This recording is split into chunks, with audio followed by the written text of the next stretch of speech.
Nous devrions maintenant être en mesure d'évoluer vers un combat relativement libre, avec toujours l'idée de traverser le partenaire, d'avoir des attaques très amples. Le partenaire se contente d'esquiver, pas de projection ni de contre-attaque pour l'instant, et on commence d'abord lentement, de façon à gagner l'harmonie et ne pas perdre cette harmonie en cours de route.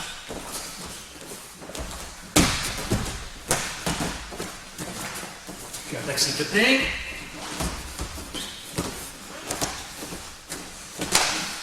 Les rôles peuvent s'inverser spontanément sans que l'état d'esprit ne soit modifié.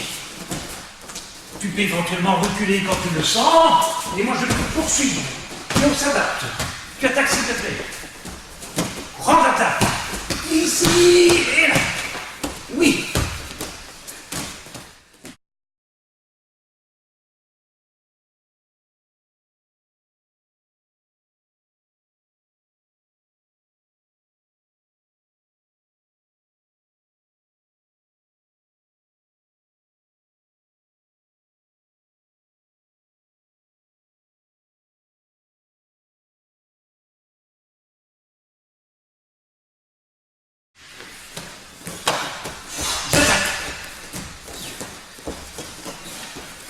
On peut aussi marquer un petit temps de concentration avant de repartir. Tu attaques.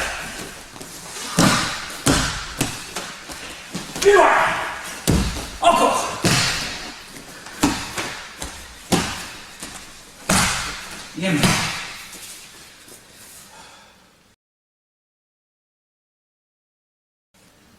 Une remarque complémentaire, dans l'éventualité d'une attaque vraiment maximale, nous rencontrons un petit problème. Tu attaques très grand et je me contente d'esquiver, très loin et au plus vite. Et à ce moment-là, nous nous rendons compte que nous avons perdu la distance. Si je pouvais le ressentir, il serait intéressant à ce moment-là que j'aille chercher mon partenaire et sur l'attaque suivante, je vais l'esquiver.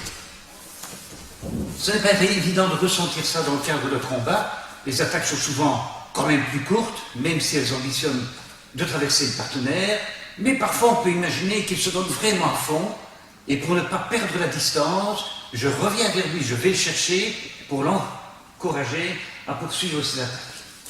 Donc pas trop vite s'il te plaît, tu fais une grande attaque et tu pivotes. Loin, et on change de côté. Loin, et on change de côté. On accélère un petit peu ce mouvement-là. C'est un apprentissage, c'est un peu artificiel. Bien. Comme il n'est vraiment pas aisé de ressentir, alors que nous sommes en pleine action, si le partenaire attaque vraiment très loin, on peut bien sûr passer par des étapes intermédiaires. Je vais demander à Sébastien de faire 2 attaques normales, puis sa 3e attaque sera très grande, et il faudra que j'aille le chercher. Et nous allons ainsi essayer, ce sera une forme de kata si vous voulez, de systématiser cet apprentissage.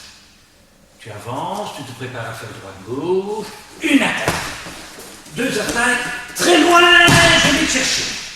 Une attaque, 2 attaques, très loin, je vais te chercher.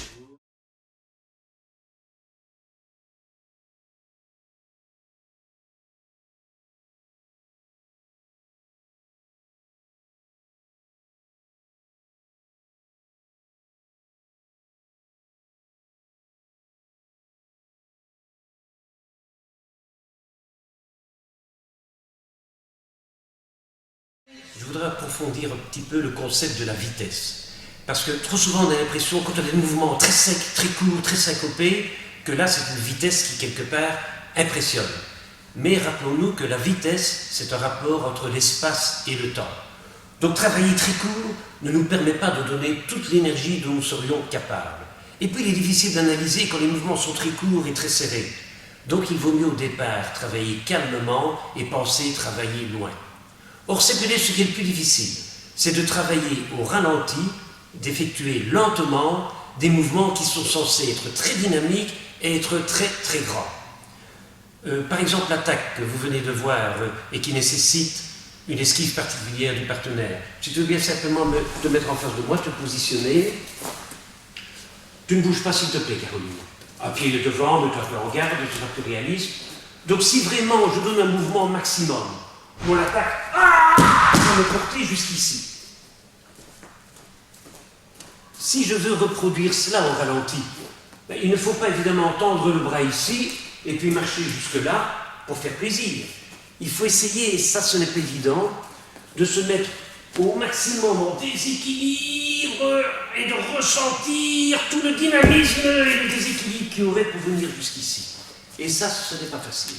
Or, c'est quelque chose qu'il faut faire régulièrement, travailler au ralenti, travailler très très grand, avec le sentiment de traverser la cible, sans tout de suite tomber dans des mouvements qui seraient trop syncopés.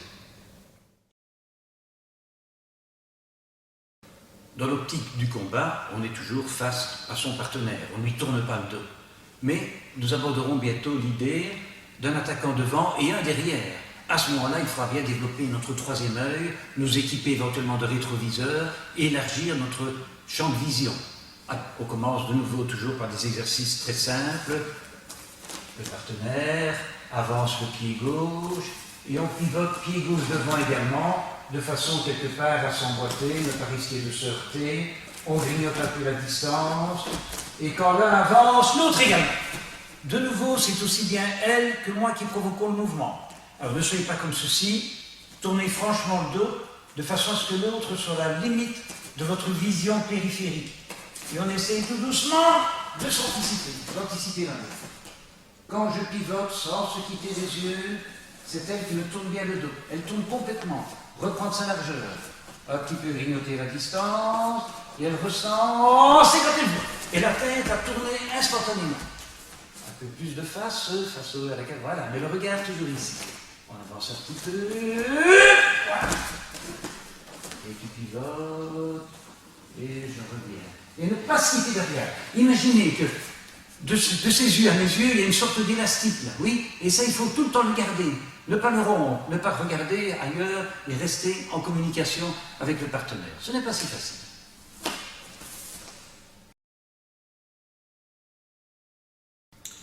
Il nous faudrait maintenant entrer sur le partenaire qui serait derrière nous. De nouveau, on y va progressivement. Pied gauche devant, s'il te plaît. Alors, je suis bien, nos deux pieds sur deux rails. Je ne suis pas déjà ici, ne pas tricher, bien être là, bien regarder le partenaire.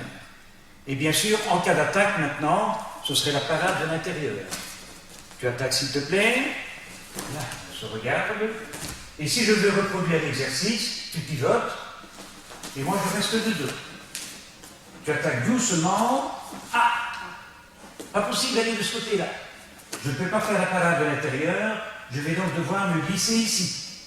C'est toujours le pied côté partenaire qui va bouger. Je regarde Caroline. Quand elle attaque, je suis ici. Elle pivote. Je peux éventuellement revenir là. Et être toujours dos à elle. C'est un peu artificiel, ce sont des exercices, mais ces étapes me semblent indispensables.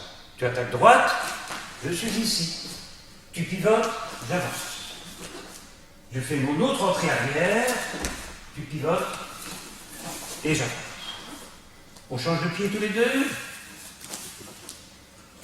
Donc maintenant, sa zone d'attaque est ici, je dois aller dans son dos.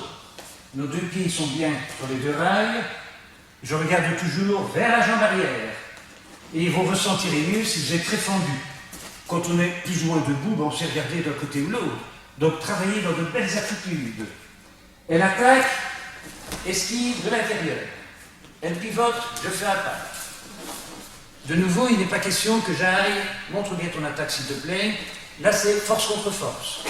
Autrement dit, le pied arrière doit maintenant se glisser derrière elle. Imaginez un petit peu doucement ton attaque. Vous feriez une contre-attaque comme ceci. Tu attaques, une contre-attaque. Bien sûr, ce sont des mouvements que nous ne nous autorisons pas. Tu attaques droite, tu pivotes, et moi aussi. Alors, nous pourrions même faire une sorte de combat libre ainsi, en imaginant que j'ai toujours un partenaire derrière. Alors, pour varier tes attaques, le plus simple, c'est de repenser à droite, droite, gauche, gauche. Vous voyez, le kata de base nous aide toujours au départ. On se salue, tu avances le pied gauche, je te tourne le dos. Tu attaques droite, je suis ici, je l'ignore, pas tout à fait, mon regard reste avec elle. Elle attaque de nouveau droite, je dois aller ici. Et tu pivotes, je ne la quitte pas des yeux. Elle attaque gauche. On peut pivoter comme ceci. Je reprends le regard. Et gauche, je suis là. Lis un petit mouvement, maintenant vas-y. 1, tout de suite. 2. Oui, pousse-moi alors, pousse-moi. Si je me trompe, j'ai droit à l'erreur, mais tu me pousses. C'est en me frappant que tu m'aides à trouver la voie. Oui. Oh. Allez, pousse-moi ici, rentre sur moi. Rentre sur moi, oblige-moi à tourner. Ah, c'est mieux. On ne peut pas réussir à tout coup, c'est à force de travailler que l'on découvre les mouvements. Bien, bien. Merci.